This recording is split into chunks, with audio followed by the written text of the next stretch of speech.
BA part first के विद्यार्थियों का एक बार से फिर स्वागत। प्रिय विद्यार्थियों, आज हम आपके सेकंड पेपर में prescribed story the open window की समरी को डिस्कस करेंगे। इससे पहले के वीडियो में डियर स्टूडेंट, हमने बात की थी the introduction of the writer H.H. Munro and a short introduction of the story The Open Window. In today's video, dear student, we will talk about a summary of the story The Open Window. So let's start the video.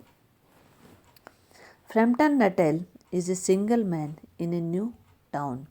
His sister has arranged for him to meet several of her acquaintances to prevent him from becoming lonely there. On one such visit, Vera, the 15 years old niece of Frampton's latest host, Mrs. Stapleton, invites him to sit and wait with her while her aunt readies. Mr. Nuttall had some nervous ailments. The doctor advised him to take complete rest without mental excitement or physical exercise. It is ironic that he had to face just the opposite of what the doctor had advised. So his sister suggested a change of place. A short stay in some rural environment might do him good, but living alone and aloof from others could do him more harm than good. So she gave him a few letters of introduction to her friends in the village. Frampton carried a letter for Mrs. Stapleton. He had never seen the lady before, nor did he know about her anything. His sister had lived there 4 years ago in the house of the rector. He went to the house to Mrs. Stapleton. He was received by a young girl of 15. Her name was Vera. She made him wait a little till her aunt came downstairs. In the meanwhile, she engaged him in the conversation. She learned soon that Frampton was a total stranger to the place, so she took him into her head to play mischief to frighten him. She cooked a story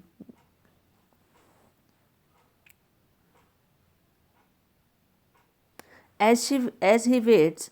Frampton anxiously thinks about an appropriate way to compliment the young girl while reserving the highest flattery for her aunt. However, before he can decide what to say, Vera breaks the silence and asks Frampton whether he knows many people in town. He admits to being a newcomer who knows hardly a soul,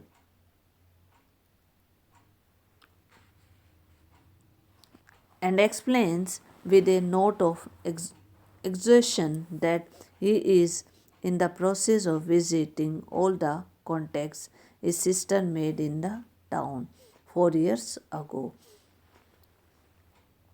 When Vera asks how well he knows her aunt, he confesses that he doesn't know much about her besides her address and name. After answering, Frampton wonders to himself whether Mrs. Stapleton is married, and he notes signs of masculine habitation in the room.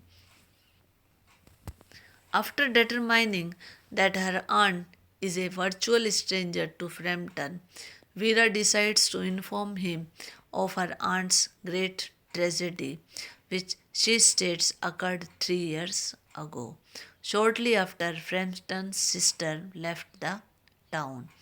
Frampton cannot imagine tragedy striking such a calm country town, but nevertheless listens intensely to Vira's story. Vera points to a large open French style window in the room and remarks how odd it is to keep it open on such a warm October afternoon. Curious, Frampton asks whether the window relates to all the tragedy.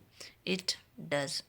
Vera explains how 3 years ago her aunt's husband and two young brothers excited through the window to go snipe shooting. That summer was especially rainy, and all three of the men drowned in a bog while on their hunt. Tragically, nobody recovers the bodies. Since that day, her aunt has kept the window open during the evening, her hopeful that her husband and brothers will one day return, hunting dog in the tow and walk back in through the window. Vera recounts the memories of her aunt shared of the hunting trio. Mr. Stapleton's white raincoat slung over his arm, the sound of her younger brother, Ronnie, teasingly singing to her, Bertie, why do you bound? Vera finishes the tragic tale by confessing that on the occasion she gets an airy feeling that the man will actually appear at the window. Just as Vera finishes her story, Mrs. Stapleton enters. She immediately apologizes for the open window and explains that she's left it open for husband and brothers who should soon return from the shooting. She expects they will dirty her floors with their muddy shoes. Paying very little attention to her guest, Mrs. Stapleton continues to talk about shooting, lamenting how few snipe there are of this season and expressing hope that winter will bring a healthy supply of ducks.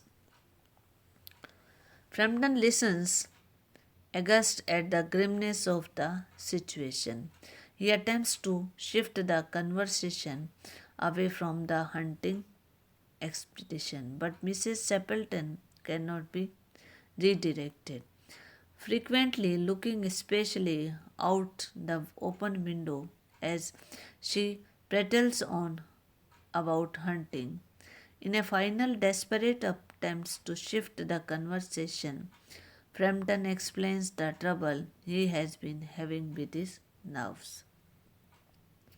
Mrs. Stapleton cannot contain her yawn as Frampton details the differing medical opinions regarding the proper diet for a man in need of a nerve cure.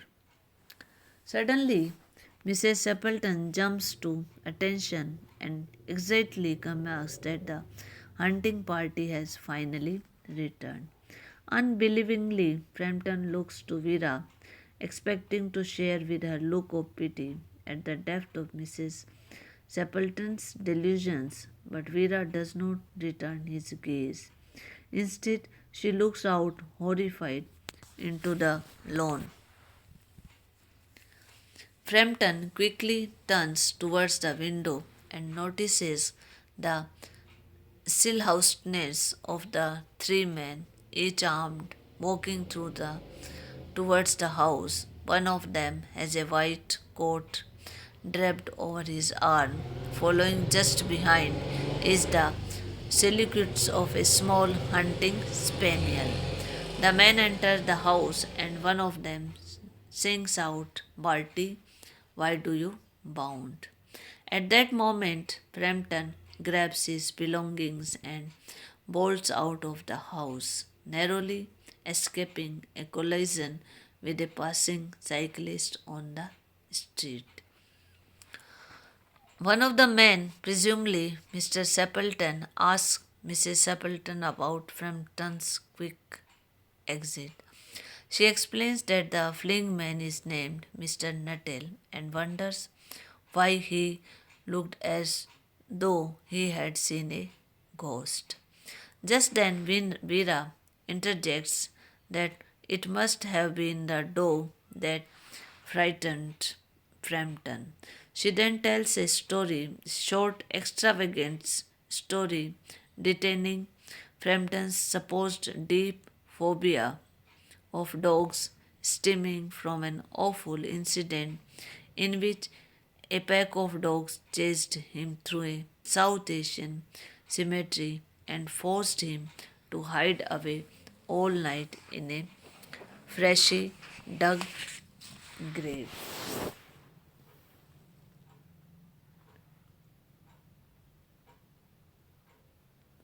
There is a irony here. No one knows that Veera is just cooking another tale. She was all, after all, a past master in cooking up a tale of short notices. So, dear student, this was a brief summary of the story, The Open Window.